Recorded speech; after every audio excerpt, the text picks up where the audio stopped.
vas de precipitats o un pot de vidre, dues monedes, un vidre de rellotge, un suport, un tub de goma, dos tubs colzats, un tap foradat, una doble nou, un matràs Erlenmeyer, unes pinces i després utilitzarem àcid nítric concentrat, que com que és altament corrosiu haurem d'utilitzar guants, bata i ulleres. A continuació agafem un tap foradat i li introduïm un tub colzat. Després agafem la mànega i la col·loquem.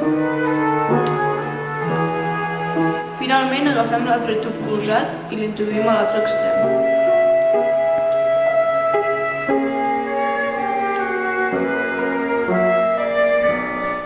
Anem a la campana de gasos i introduïm el tap foradat dins el matràs Erlenmeyer i així aconseguirem que el tub colzat quedi parcialment submergit en la safata d'aigua.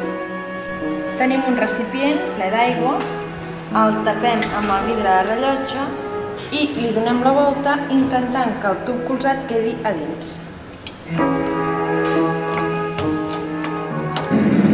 Dins d'aquest matràs hi tenim àcid nítric concentrat i hi abocarem les dues monedes d'un cèntim.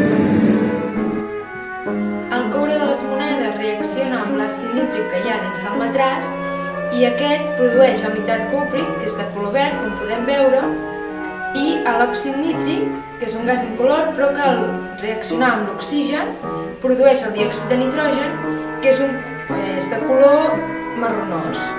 Aquest gas, al entrar dins del recipient de vidre, exerceix pressió sobre l'aigua i la va desplaçant cap a baix. A la reacció obtenim diòxid de nitrogen.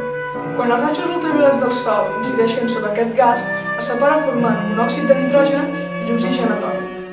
Aquest oxigen atòmic, en reaccionar amb l'oxigen molecular de l'atmosfera, forma l'ozó.